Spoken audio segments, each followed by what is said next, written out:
Carbon topic का नाम है, चैप्टर का नाम है। हाइड्रोकार्बन में 4 पार्ट्स हैं, that is alkane, alkene, alkyne, benzene. और hydrocarbon means compound made up of hydrogen and carbon. उसमें पहला टॉपिक हमारा चल रहा है एल्केन। एल्केन का जनरल फॉर्मूला था CnH2n+2, यानी जितने कार्बन है उसमें दुगने में 2 ऐड करके हाइड्रोजन आए।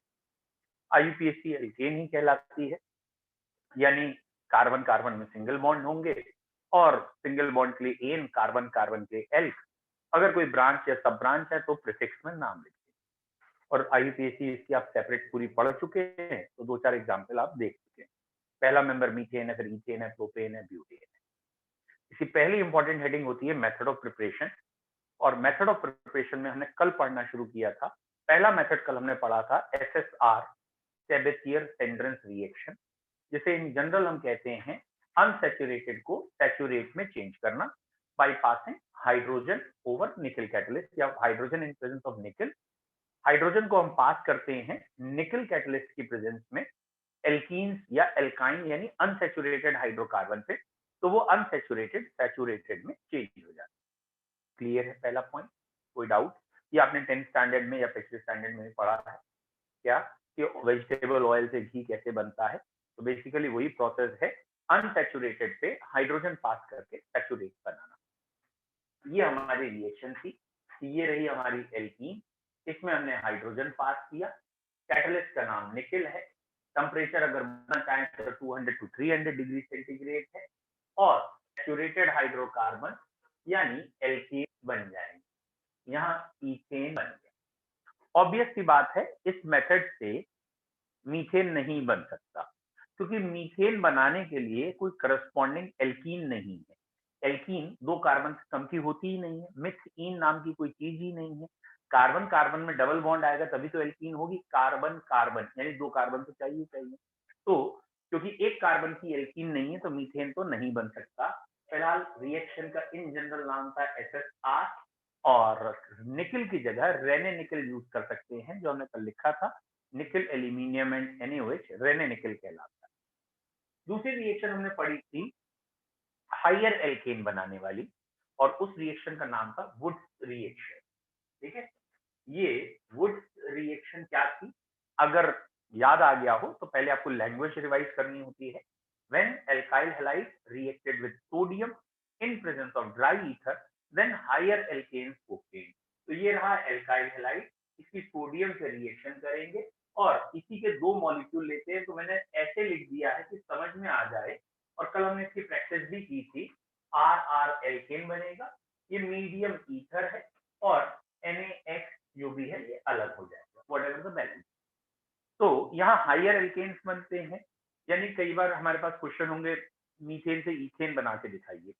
तो मीथेन का क्लोरीनेशन करेंगे पहले, यानी मीथेन की क्लोरीन से रिएक्शन करेंगे, जो केमिकल प्रॉपर्टी में आएगा मिथाइल क्लोराइड बनेगा, और मिथाइल क्लोराइड ये सोडियम से रिएक्शन करेंगे तो इथेन बन जाएगा। तो ये कन्वर्जेंस में जरूरत पड़ेगी आगे रिएक्शन की हायर एल्केन बनाने। इस रिएक्शन से भी मीथेन तो बन ही नहीं सकता। क्यों? क्योंकि इस रिएक्शन में कम से कम 2 कार्बन होंगे, इसलिए। दूसरा, ऑड मेंबर या अनसिमेट्रिकल मेंबर भी इस रिएक्शन से बेहतर नहीं है बनाना, बन जाएंगे लेकिन वो बेहतर नहीं। और रीजन हमने कल आपको बताया था, क्योंकि जब हमें ऑड मेंबर बनाना होता है तो हमारे को ये वाला और ये वाला एल्काइल ग्रुप अलग अलग लेना पड़ता है, यानी 2 अलग अलग एल्काइल हैलाइड लेने पड़ते हैं। और जब भी हम 2 अलग अलग एल्काइल हैलाइड लेते हैं तो प्रोडक्ट 3 कंपाउंड बनते हैं। और अगर ये 3 कंपाउंड का मिक्सचर बन रहा है और इस मिक्सचर का बॉइलिंग पॉइंट लगभग आसपास है, तो सेपरेट करना बड़ा मुश्किल हो जाता है। और इसलिए Wurtz reaction is not good for preparing odd और अनसिमेट्रिकल मेंबर। वुड्स रिएक्शन को ही फ्रैंकलैंड रिएक्शन कहा जाता है, या ये कहे फ्रैंकलैंड ने चेंज किया थोड़ा सा, और उन्होंने कहा sodium is very costly and sodium is difficult to isolate. Pure sodium मिलना भी मुश्किल होता है क्योंकि हाईली रिएक्टिव है, और इसलिए उन्होंने कहा इसकी जगह अगर जिंक यूज करेंगे तो भी ये रिएक्शन हो जाएगी और सेम प्रोडक्ट मिलेंगे। तो इन प्लेस ऑफ सोडियम अगर हम जिंक यूज करते हैं तो फ्रैंकलैंड रिएक्शन होगी। और बेहतर जवाब दिया कोरे हाउस ने, बोले तुम दोनों जो हो वो गड़बड़ ये कर रहे हो कि ऑड मेंबर नहीं बन पा रहा है, और कोरे हाउस से जब ये रिएक्शन करते हैं तो बिना किसी मिक्सचर के RRX बन जाते हैं। तो अगर ऑड मेंबर या अनसिमेट्रिकल मेंबर बनाने हो तो कोरे हाउस इन तीनों में बेहतर है। वो बात अलग है, कोरे हाउस आपके लेवल पे या एनसीईआरटी में नहीं गिरे। ठीक है, तो हमने कल ये दो चीजें पढ़ी थी और ऑब्वियसली एक क्वेश्चन हम देंगे जिससे कि थोड़ा टफ क्वेश्चन देंगे जिससे कि ये समझ में आए कि आपने घर जाकर रिवाइज किया है। ठीक है, क्वेश्चन लिखिए बेटा। आफ्टर वुड्स रिएक्शन के बाद after Wurtz reaction we get mixture of 2 methyl pentane comma normal hexane, 2 methyl pentane normal hexane and dash। ठीक है, एक और प्रोडक्ट मिला है तो हम बता नहीं रहे आपको कौन सा मिला है। ठीक है, after Wurtz reaction we get mixture of 2 methyl pentane normal hexane and dash। ठीक है, अब इसमें दो क्वेश्चन बन सकते हैं। पहला question, give the third product in the mixture. ठीक है, और आगे अगर करना चाहते हो तो एक क्वेश्चन और कर सकते हो, give the 2 alkyl halide reacted। हमने जो 2 alkyl halide रिएक्ट किए हैं जरा उनका भी नाम बता दीजिए और जो 2 प्रोडक्ट यहाँ बनेंगे वो 2 प्रोडक्ट, सॉरी 2 तो बने हुए हैं, जो तीसरा प्रोडक्ट और बना होगा वो भी बता दीजिए।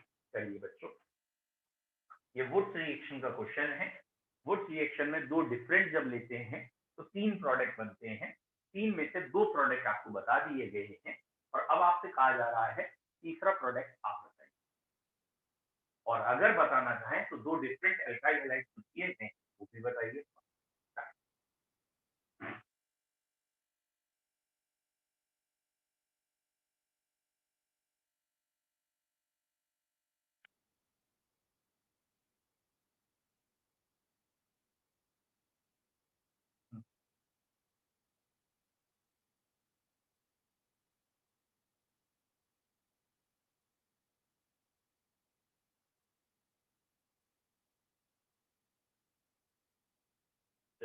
आंसर बताना शुरू करें।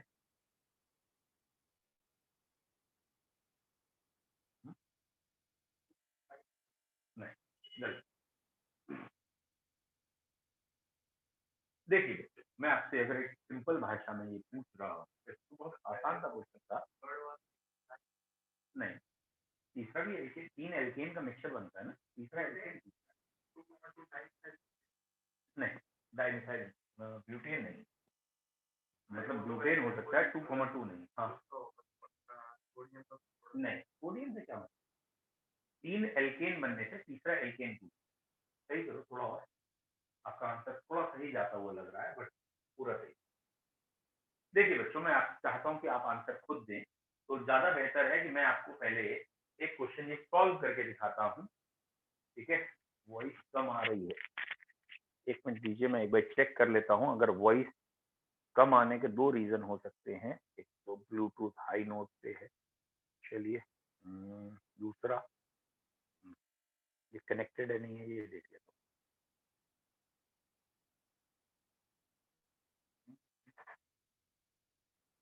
कनेक्टेड भी है बेटा वॉइस।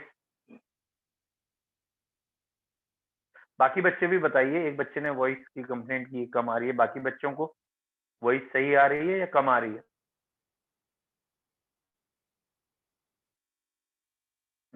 लो आ रही है, चलो कोई बात नहीं, धीरे धीरे सही हो जाएगी। और क्या कहूँ मैं, कम आ रही है, कई बच्चों को कम आ रही है आज वॉइस। चलिए अभी चेक करता हूँ फिर से और कैसे हो सकती है। अब इसका आंसर देखते हैं क्या है। ठीक है बेटा, इसका आंसर कैसे निकालेंगे। सपोज मैं चाहता हूँ ये आप क्वेश्चन खुद करें तो मैं दूसरा एग्जाम्पल बता रहा हूँ। सपोज मैंने मिथाइल क्लोराइड और इथाइल क्लोराइड लिया है, ये आंसर नहीं है, दूसरा क्वेश्चन। तो क्या 3 प्रोडक्ट बनते हैं, एक बार ध्यान दीजिए। मिथाइल क्लोराइड के 2 मॉलिक्यूल जब आपस में टकराते हैं तो ये रहा एक मिथाइल, ये रहा एक मिथाइल, ये बन जाता है। और जब इथाइल क्लोराइड के दो मॉलिक्यूल आपस में टकराते हैं तो एक इथाइल ये और फिर एक इथाइल ये बन जाता है। और जब एक मिथाइल और एक इथाइल आपस में टकराते हैं तो ये रहा मिथाइल और ये रहा इथाइल, तो ये बन जाता है। समझ में आया? तो मिथाइल और इथाइल अगर लेते हैं तो 3 प्रोडक्ट समझ में आए। ध्यान से देख लो पहले बोर्ड पे, 3 प्रोडक्ट समझ में आया। ठीक है, अब मैं आपसे कह रहा हूं सपोज मैंने ये प्रोडक्ट छुपा दिया होता, सपोज मैंने ये दोनों नाम छुपा दिए होते, सपोज, और मैं आपसे कह रहा होता कि बताइए कि ये क्वेश्चन है हमारे सामने, जिस मैंने अभी ग्रुपिंग की है, ये चीज मैंने हटा दी। ओके, अब मैं आपसे कह रहा हूं ये 2 प्रोडक्ट मैंने आपको दिए और अब मैं सोचिएगा, अब मैं पूछ रहा हूं तीसरा प्रोडक्ट क्या होगा, तो आपके दिमाग में क्या आना चाहिए? आपको ये सोचना है जो भी एक प्रोडक्ट ऐसा है जो 2 इक्वल हाफ में बट सकता है उसे बांट दो और इसका एक कॉमन पार्ट यहां पे होगा और बचा हुआ जो पार्ट होगा उसका डबल दूसरा होगा। आ रहा है समझ में मैं क्या कह रहा हूं? आ रहा है समझ? क्लियर है? चेक। ये था आपके सामने। ठीक है, अभी चेक करते हैं अभिषी बेटा, शायद गलत है, फिर भी आप आईयूपीएसी नेम लिखिए, ज्यादा अच्छा होगा। चलिए पिछले क्वेश्चन का मैं अभी बताता हूँ, शायद गलत है, मैंने ये नहीं कहा 100%, मैं निकाल के दिखा। ठीक, नहीं बेटा आप फॉर्मूले पे मत जाइए। देखिए मैंने प्रोडक्ट आपको दिया एक नॉर्मल हेक्सेन, बेटा ये नॉर्मल हेक्सेन जो है आप इसे ध्यान से देखें तो आपको ये सिमेट्रिकल दिखेगा। क्या नॉर्मल हेक्सेन आपको सिमेट्रिकल दिख रहा है? इसका मतलब इसमें इतनी यूनिट 2 बारी आ रही, और अगर ये इतनी यूनिट 2 बारी आई है तो ये यूनिट 2 पार्ट्स में स्प्लिट हो जाएगी, तो एक एल्काइल ग्रुप हमारा नॉर्मल प्रोफाइल होगा। आया समझ में क्या कह रहा हूं? अच्छा दूसरा पॉइंट क्या था, आप जरा सोचिए, दूसरा क्या था? 2 मिथाइल पेंटेन। तो मैंने जानबूझ के ऐसे लिखा है कि आपको साफ दिख जाए कि यहाँ 2 मिथाइल पेंटेन क्या है, 2 मिथाइल पेंटेन। क्या आपको ध्यान से देखिए क्या दिख रहा है कि यहां से एक पार्ट यहां आ गया, यहां से ये वाला पार्ट यहां आ गया, इसका मतलब ये वाला पार्ट दूसरे एल्काइल ग्रुप से आया होगा, और अगर ये वाला पार्ट दूसरे एल्काइल ग्रुप से आया है तो अब आपको ये समझना है कि ये वाला पार्ट ये 2 बार लिख के जोड़ देना है, ये 2 बार लिखना है और ऑब्वियसली इसी पोजीशन से जोड़ना है, तो इसका नाम आएगा 2,3 डाइमिथाइल ब्यूटेन। ये आंसर आया समझ में? जिसे नहीं आया एक बारी फिर से देख लो बच्चों, एक बारी फिर देख लो जिसे नहीं समझ में आया। एक ए नाम की चीज है, केमिस्ट्री छोड़ के वैसे बता रहा हूं, और एक ए के साथ सपोज एक्स नाम की चीज है, ए और एक्स है, एक बी नाम की चीज है और एक एक्स नाम की चीज है, बी और एक्स जुड़े हैं। मतलब इसे आप बिल्कुल एक लेमैन लैंग्वेज में वैसे सोचिए, बिल्डिंग ब्लॉक होते हैं ना बच्चों के खेलने वाले, तो एक ए नाम का ब्लॉक है और एक एक्स नाम का ब्लॉक है, और इन दोनों में ग्रुप बने हुए हैं और ए और एक्स जुड़े हुए हैं। ऐसे बी और एक्स नाम का ब्लॉक है, बी और एक्स जुड़े हुए। मैंने तुम्हें बहुत सारे ए और बहुत सारे बी, मतलब ए एक्स और बी एक्स दे दिए हैं और कहा इनके ग्रुप, जो ग्रुप हैं या जो भी ब्लॉक जुड़े हैं उन्हें हटा के रीज्वाइन करके बताओ क्या क्या बना। तो यहाँ ए के बहुत सारे ब्लॉक थे, तो एक बच्चे ने कई ए के ब्लॉक से एक्स हटाया, ए और ए जोड़ दिए, एक बच्चे ने बी और बी जोड़ दिए और कुछ बच्चों ने ए और बी भी जोड़ दिए, तो ये 3 चीजें मिली हुई। नाउ रिवर्ट करते हैं, मैं आपको कह रहा हूं दूसरा क्वेश्चन है और आपकी ब्लॉक जो भी हैं उससे जो फाइनल आंसर आ रहा है वो आ रहा है पी पी पी क्यू, और मैं कह रहा हूं तीसरा प्रोडक्ट बताओ क्या आएगा। अगर पी पी पी क्यू आ गया ऐसा ही, तो तीसरा क्या आएगा? क्यू क्यू आएगा। क्यों? पी पी का आधा करो, ये वाला पी यहाँ चला गया और ये जो बचा इसका डबल आ जाएगा। Is it clear? बस यही चीज यहाँ लगाने की कोशिश करो, ये P P Q Q P Q ये यहाँ लगाओ, अगर समझ में आ गया हो यही यहाँ लगाना। तो नॉर्मल हेक्सेन 2 पार्ट्स में कट हो सकता है। तो ये इसका एक P हो गया, ये इसका एक P हो गया। यहां ध्यान से देखना, वो P यहां आया और ये Q हो गया, और ये Q 2 बारी जोड़ना था, ये रहा एक, ये रहा ये Q 2 बारी जोड़ना था। अब आया समझ में? क्लियर है? ठीक। और बेटा अगर इसी क्वेश्चन में मैं आपसे पूछूं 2 डिफरेंट एल्काइल हैलाइड कौन से हैं, तो उसका आंसर क्या है? तो बेटा एक का आंसर है CH3 CH2 CH2 CH, एक तो ये, और दूसरा है CH3 CH CH3, चाहे Cl हो, Br हो, I हो, कोई भी हेलोजन हो, कोई भी। तो ये 2 आंसर आपको लिखने हैं। डन। अब क्वेश्चन समझ में आ गया? ये कल की रिएक्शन थी, ये हमारा कल का रिवीजन था, दैट इज वुड्स रिएक्शन। अगला मेथड, ठीक है बेटा, अगला मेथड लिखिए। अगला है डी कार्बोक्सिलेशन। ये भी हमारे यहां बहुत पूछा जाता है, डी कार्बोक्सिलेशन। आप पढ़ चुके हो जीओसी में, टाइप्स ऑफ रिएक्शन में, जहां भी डी लगेगा उसका मतलब निकलना होगा, यानी कोई ग्रुप हट जाएगा। तो डी कार्बोक्सिलेशन का मतलब CO2 निकलनी है। तो पहले इसकी लैंग्वेज पढ़ेंगे, फिर रिएक्शन सोचेंगे। इसकी लैंग्वेज क्या है बेटा? अभी आप रिएक्शन मत लिखिएगा, पहले लैंग्वेज लिखिएगा, बार बार समझा रहा हूं, भले ही मैं समझाने के लिए पहले लिख दे रहा हूं रिएक्शन भी। ये हमारा कंपाउंड है जिसे हम कहते हैं sodium salt of carboxylic acid. तो ये RCOOH था, सोडियम से रिएक्शन की या NaOH से, तो sodium salt of carboxylic acid बनता है। और इस sodium salt of carboxylic acid की रिएक्शन जब हम NaOH एंड CaO के मिक्सचर से करते हैं, ये NaOH एंड CaO का मिक्सचर कहलाता है केमिस्ट्री में सोडा लाइम। ध्यान रखना, सोडा लाइम, लाइम सोडा मत लिख देना, गड़बड़। तो सोडा लाइम से जब हम इसकी रिएक्शन करते हैं तो ये Na2CO3 अलग हो जाता है, और Na2CO3 अलग होने के बाद एल्केन बन जाता है।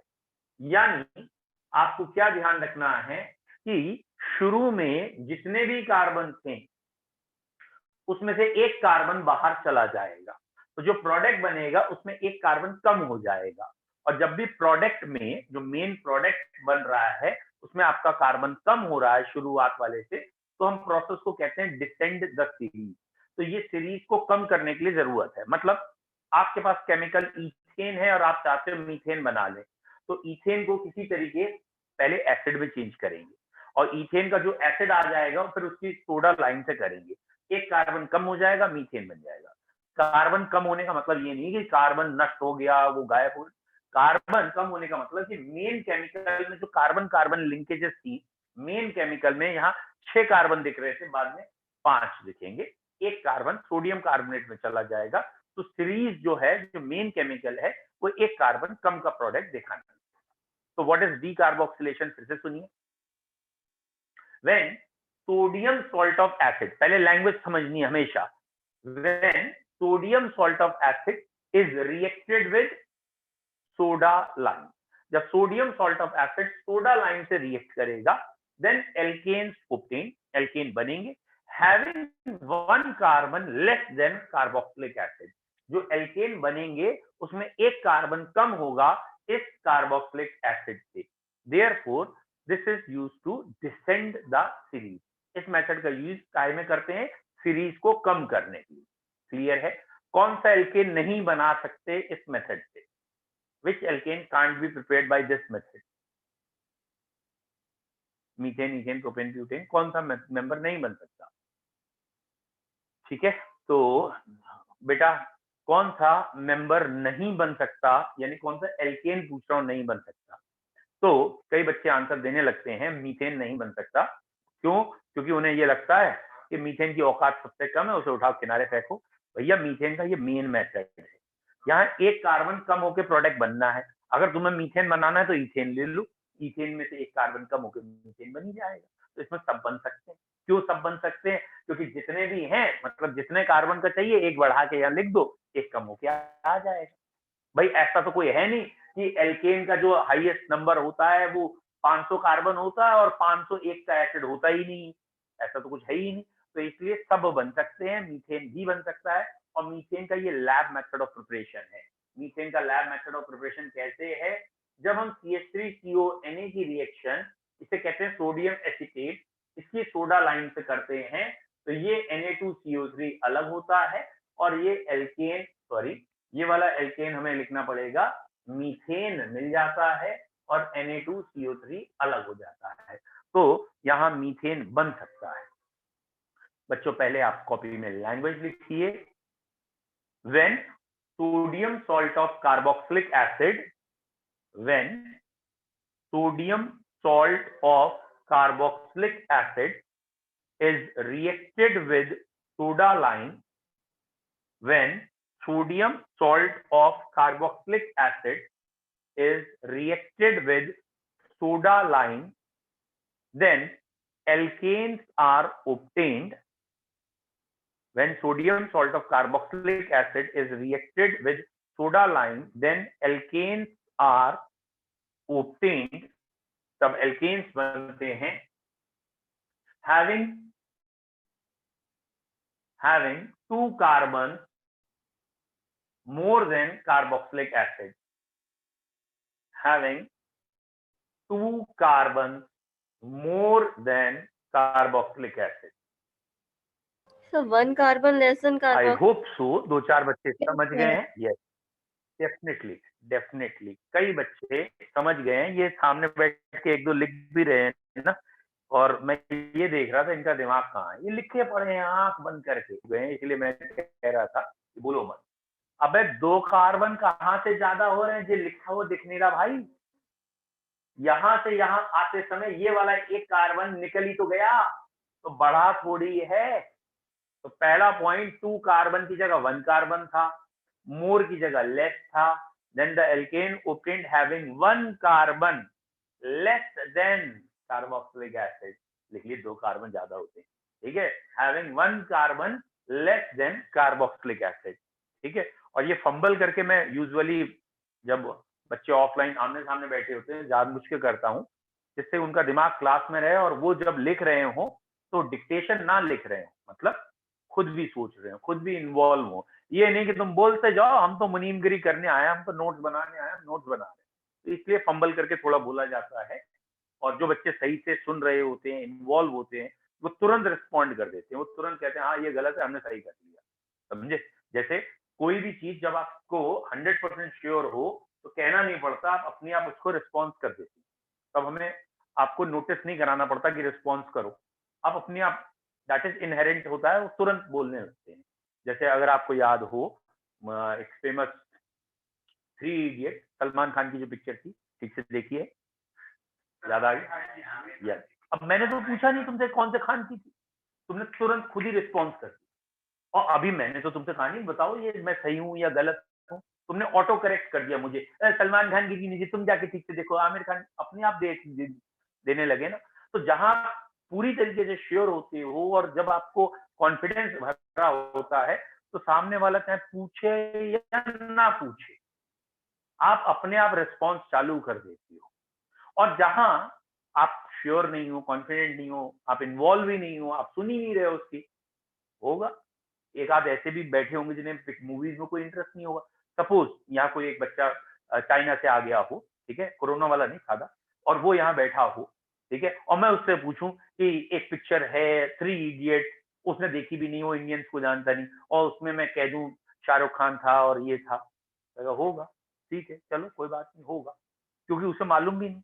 और तुमने तुरंत टोक दिया है सलमान खान नहीं था, सुन सुन हमारी सुन, सलमान नहीं था उसमें, आमिर था उसमें। तो तुम अपनी क्यों सुना रहे हो? क्योंकि तुम कॉन्फिडेंट हो। ऐसे ही जब मैं फंबल करके बोलता हूं तो मुझे पता लग जाता है कौन बच्चे यहाँ जीवित, मतलब जिसे कहते हैं ना आत्मा परमात्मा, और खाली उनका शरीर नहीं, उनकी सारी इंद्रियां भी यहीं मौजूद हैं। और बाकियों की तो इंद्रियां इंद्रलोक में चली जाती हैं पढ़ते पढ़ते, पता नहीं कौन से लोग कौन से टिक्की पताते सब निपटा आती है नहीं? अच्छा, रिएक्शन तुमने लिखी नहीं थी, तुम गप्पे सुन रहे थे मेरी, वेरी गुड। मुझे लगा था कि आप अब तक रिएक्शन लिख रही हो और मैं आगे बढ़ जाता हूँ और अगली रिएक्शन पे आते हैं, ठीक है। जब तक बच्चों एक आध एग्जाम्पल आप लिखते हैं। अच्छा बच्चों ये गलती मत करना कि आप जब मैं लाइन इक्वेशन लिखता हूँ तो क्योंकि मैं कॉन्फिडेंट हूँ इसलिए मैं यहाँ नीचे नाम वाम नहीं लिख रहा हूँ, बट आप कोशिश करिए जैसे आपने CH3CONA लिखा तो आप एक बार रिवाइज कर लीजिए, इसका नाम है सोडियम इथेनोएट, सोडियम इथेनोएट, और इसका नाम मालूम है methane.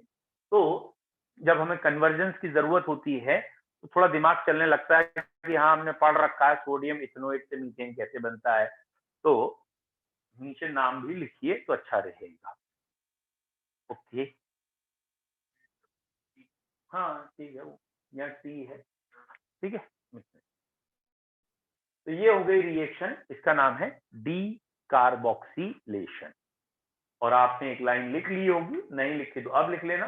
This method is use to descend the series. इस मेथड का यूज काहे में करते हैं? कार्बन को एक कम करने के लिए करते हैं, डिसेंड द सीरीज। अगले बोले बेटा, अगला मेथड आपके लिए जो इंपॉर्टेंट है वो है कोल्बेज इलेक्ट्रोलिसिस।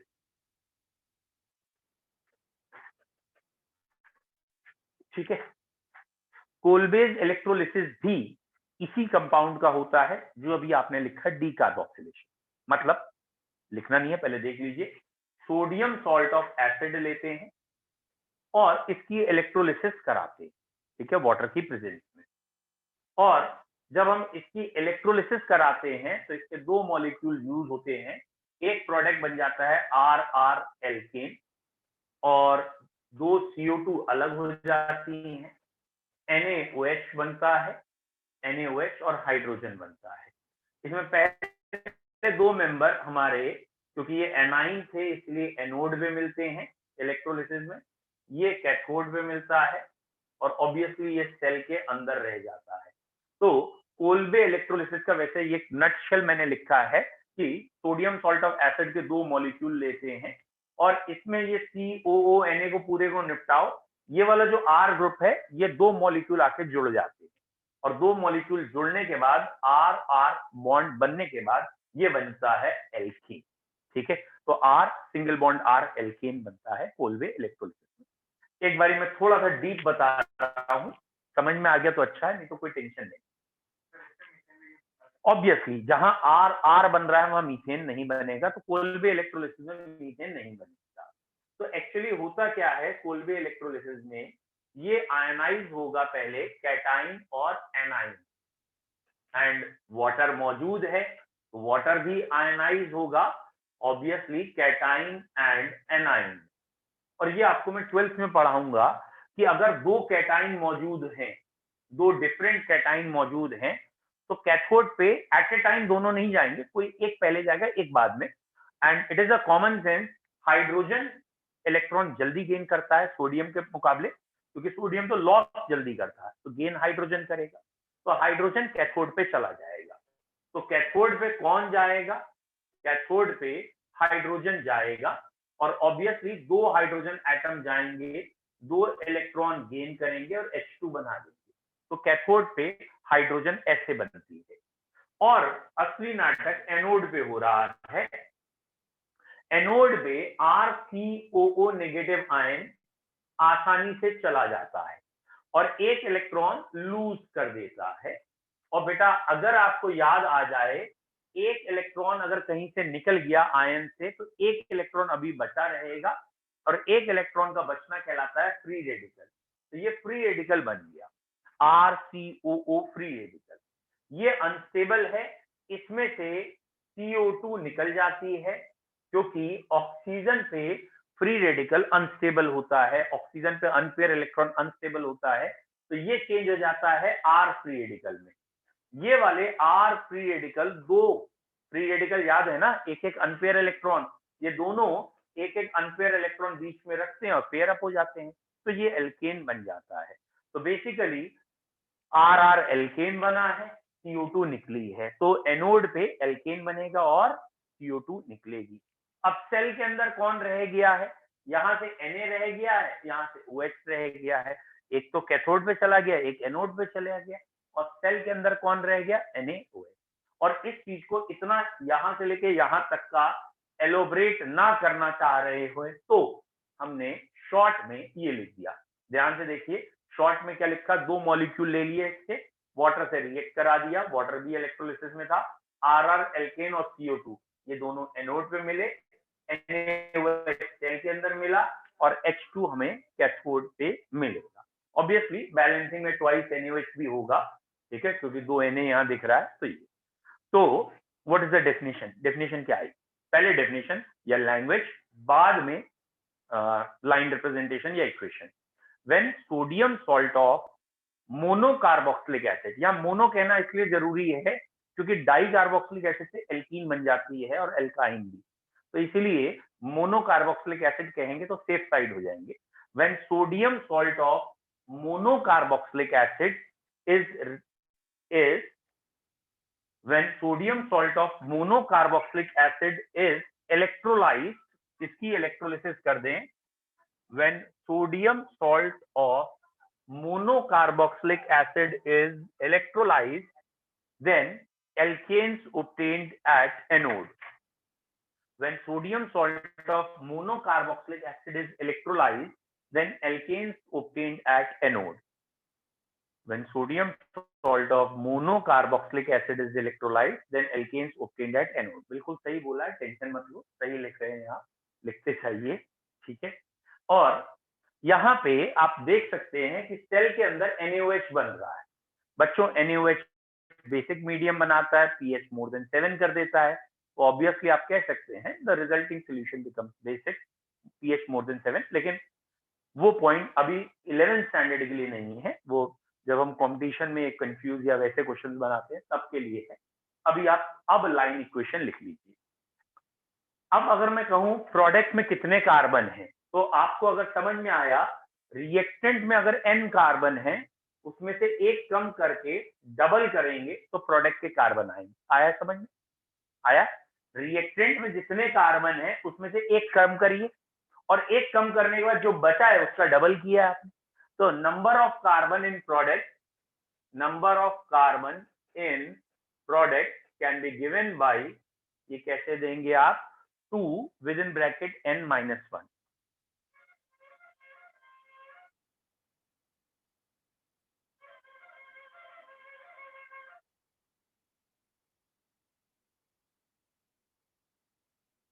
बोलो बच्चों, क्लियर है? ये हुआ डीकार्बोक्सिलेशन। जो बच्चा पूरा लिखना चाहते हैं वो ये रहा। अब बेहतर होता है कि आप एक एग्जाम्पल करके देख लीजिए, तब आपको कॉन्फिडेंस लेवल बढ़ेगा। जैसे मैं आपसे कहूं सोडियम इथेनोएट का डीकार्बोक्सिलेशन करके प्रोडक्ट बताइए। क्वेश्चन लिख लीजिए, give product of, sorry decarboxylation नहीं, Kolbe electrolysis, give product of Kolbe electrolysis of, give product of Kolbe electrolysis of sodium ethanoate. Sodium ethanoate लीजिए और उसका डीकार्बोक्सिलेशन करके प्रोडक्ट बना के दिखाइए, सॉरी कोल्बे इलेक्ट्रोलिसिस करके दिखाइए, डीकार्बोक्सिलेशन नहीं, सोडियम इथेनोएट की कोल्बे इलेक्ट्रोलिसिस करिए और प्रोडक्ट बताइए।